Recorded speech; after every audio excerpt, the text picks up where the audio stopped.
at Nickelodeon, I am the post-production CG supervisor.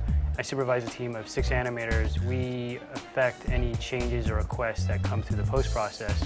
Basically, we're kind of like a la carte group for anything in post-production any of the shows need.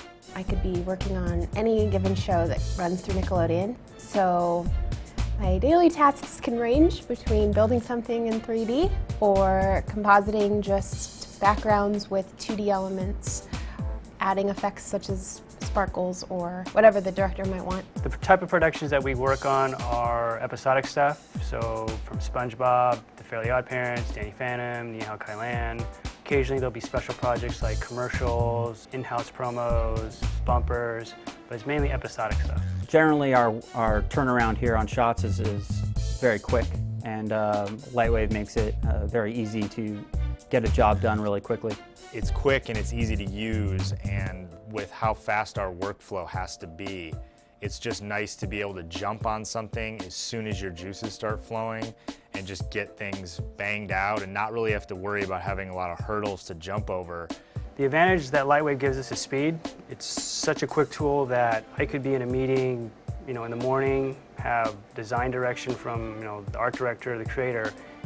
By the time I get back to my desk, by the end of the day, I could have a quick mock-up to show them to say, well, this is what you guys are describing, and because now they can actually see what it is they had described, we can then build upon it. So with LightWave, you get a tool that moves very quickly so you don't fall behind anyone else. Sometimes we'll get an assignment for a shot and the turnaround is in less than a day, and we're able to do everything from model, texture, render, and spit it out to editing and get the job done.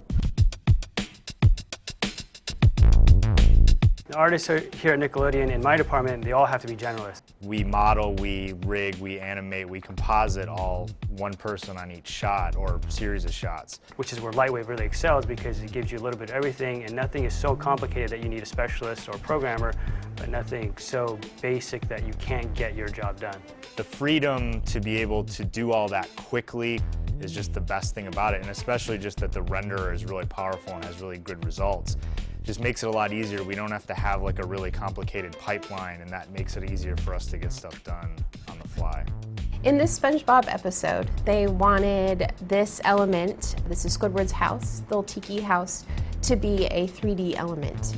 And the backgrounds in SpongeBob are often that painterly texture, so you normally see something like this tiki house in the background painted in that painterly fashion. But since it's actually being interacted with in this shot, they don't normally get the deliveries in that painted texture. So we're here to build it, add that painted texture, and put it in there so it still looks like it matches the background as it normally does. When we have tasks given to us, I feel like in LightWave we can blast through the task as creatively as possible without being restricted by our program. I come from a live action background, so I was so used to using LightWave for realistic texturing and rendering, and although this is animation, you still can easily get what you're wanting to get, even if it's not realistic. As a complete package, it gives you everything. It gives you a great modeler, great rendering, great animation capabilities. So with LightWave, it gives the artists a tool that they can kind of move in and out of really quickly and then get feedback very quickly so they know they're on the right track to getting their shot done.